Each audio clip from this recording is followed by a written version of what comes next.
Here we are, we have finally made it.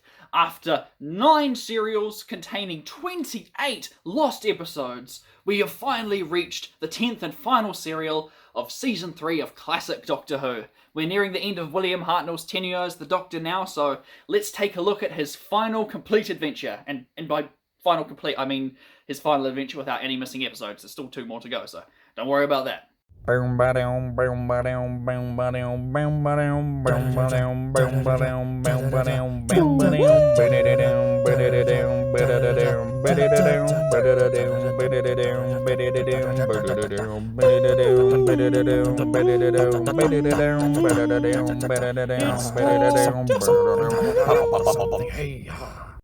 The War Machines is a 4-parter from 1966, which sees the Doctor and Dodo return to Earth, London, after the mutual departure of Stephen at the end of the previous serial.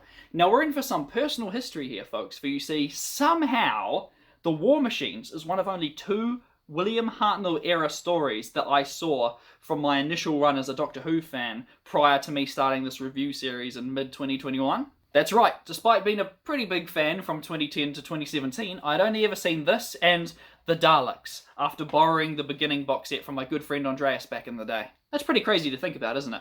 After all these years, my whole reference point for the first Doctor has been based off these 2 serials and Richard Hurndall's portrayal from the 5 Doctors special. Thankfully, this contains one of the best and most memorable moments from his time as the Doctor, and has been the defining image that stuck with me after all these years. Let's begin. This story takes place pretty much at the same time the original episodes aired, in the middle of 1966 with the completion of the BT Tower, then known as the Post Office Tower in London. Wait, so you're telling me that's not a fictional, hideous monstrosity constructed specifically for Watch Dogs Legion? Ew. A truly ugly piece of architecture that was nevertheless impressive at the time, but come on, just look at that thing. No wonder it made a great setting for a sci-fi show. That thing just looks alien. Not that there's any aliens in this one, but we'll get to that. It makes a nice change of pace having a story set in real-world locations again, with plenty of familiar buildings and heaps of people just bustling about in the background. We're soon introduced to Polly, the post office pretty, prissy princess party person, and Ben, the belligerent, bar-brawling bimbo, are soon-to-be TARDIS companions. Right off the bat, they immediately exude that stereotypical dynamic. The brash, self-confident, protective, if a bit overbearing male, and the headstrong damsel who won't take any nonsense from her peers, and she's more than comfortable of doing things herself, but she's quick to jump into the arms of the nearest hero at the first sign of danger. And while I certainly hope they don't do that cliche will they, won't they relationship dynamic, I gotta admit, from a first impression standpoint, out of all the companions so far, it probably would make the most sense if it was those 2. Thanks for the spoilers, Google. So, what's the big villain all about? Well, it's the good old tale of artificial intelligence deciding that humans aren't worthy and they want to conquer the world. You know, that thing that every single AI in pop culture has ever done. How will they execute their dastardly deeds? Well, mind control, by way of very slight camera filters. Is there any motivation for the evil? It's AI. Don't question it. Dodo, unfortunately, is the first to fall victim to its influences and requires the Doctor to use his silly Moranus ring to hypnotise her to, quote, "forget all about this horrible ordeal." Talk about special properties. Reflecting sun rays, unmelting locks, un-mind-controlling people. What can't this silly little magic ring do? It really is the predecessor to the sonic screwdriver, isn't it? The story goes along at a good pace, while brainwashed civilians construct these giant trundling war machines and the Doctor hurries to find out a way to stop them. The army mobilises an offensive assault, while Ben tries to rescue the now brainwashed Polly. Oh, what's that about Dodo? Yeah, no, she's asleep. Trust me, it gets way worse, but we'll get to that. Episode 3 is where things really get going. There's a proper conflict that turns an ambush into a retreat, and while it's all action-packed, it's very poorly done, and there is a reason for that, and I will come back to it later. But it does get to the point where it's so bad, you're constantly seeing soldiers pulling the trigger on their rifles and weapons only for nothing to happen, so I figured, okay, the killer fire extinguishers that the war machines use must disable human weaponry, right? But after a while, their commanding officer was like, "Cease fire! Cease fire!" Okay, so they were meant to be firing weapons, just with no sound effects, or recoil, or muzzle flashes. Something even Dad's army managed to get right.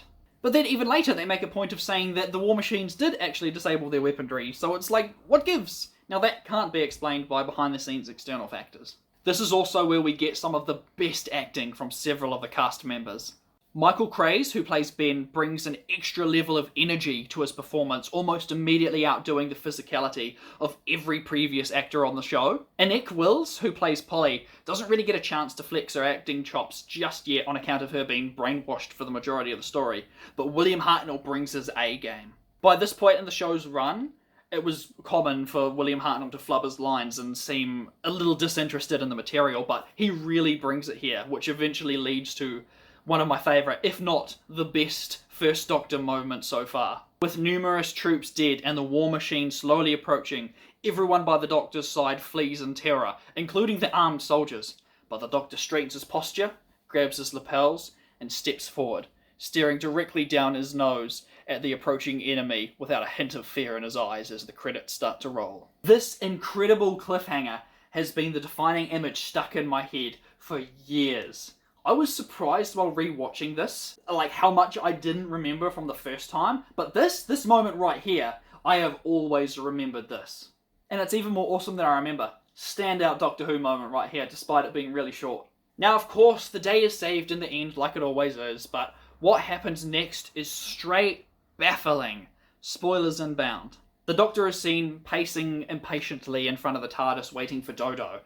The last we saw of her, she was asleep for 48 hours after being hypnotised by the Doctor. Well, Ben and Polly come running up to the Doctor to deliver a message from Dodo. Hey Doc, Dodo says thanks for everything, but she's decided to stay in London and she sends her love. What? Yeah, just like that. Dodo's out of the show after only 5 serials. Sure, she lasted longer than like Katarina and Sarah, but at least they had an on-screen departure and an actual reason for leaving. You know, dying is still a reason. I was so confused, so I googled it, and it was a simple matter of actress Jackie Lane's contract expiring in the middle of filming the serial, so that's it. Bye Dodo. No on-screen farewell, no conclusion, no closure, just moving on. I thought for sure that that line from earlier when the Doctor was hypnotising her about forgetting this whole terrible ordeal would backfire, leading to her, unfortunately, forgetting her entire time with the Doctor, which would be like a heartbreaking sort of farewell, a sort of early example of what ended up happening to Donna Noble in the modern series. At least that way she would have an actual in-story reason to leave. But instead the writers didn't bother putting anything in, so she just falls asleep in the middle of episode 2 and that's it. That's the last we ever see of Dodo. Oh well, we literally barely knew thee. Once again, I had an absolute blast watching this one. It had been so long since I watched it previously, that it was like watching it again for the first time, just with a hint of familiarity. Something about it being filmed and recorded in outside real-world locations rather than indoor set really gave it this grander sense of scale. It kind of reminded me a lot of the style I enjoyed from The Invasion, a second Doctor story that I'm looking forward to covering one day. It's not perfect, but just something a bit more than what you'd expect from your weekly sci-fi show. Oh, for one thing, or one nitpick should I say, the big bad computer Wotan keeps referring to the Doctor as Doctor Who. Nope, you don't do that. I don't know if that's still like a big nitpick for people like it was back in the day, but still gets to me. It's the Doctor. Don't call him Doctor Who. No, stop it. Speaking of things that aren't perfect, I'm used to the design of the War Machine after having the DVD sitting on my shelf for damn near a decade, but I can imagine they're probably a bit too bulky and silly looking to be seen as threatening to any first-time viewer. And their so-called laser weapon, or whatever it's supposed to be, literally just being a fire extinguisher? Seriously? Now you are straight up copying the Daleks, only it looks even sillier coming from an even bigger machine. And now to explain what I meant before about the impossible to follow action sequence. Because I had seen this one before, I decided to put all the special features on in the background while I was typing up my review of The Savages, and there's some really cool stuff on this DVD. Not just on location then versus now things, but like a full mini documentary of how these once lost episodes were found, touched up, stitched together to create a damn near good as new product. Numerous sections had been cut up or damaged the film reel due to censorship, that the extremely talented and dedicated people behind the scenes had to touch up a lot of the footage, repair and stabilise scenes, and quite literally stitch together incoherent shots into a semi-understandable state, and admittedly put a bunch of fog in front of the screen to try and cover it up.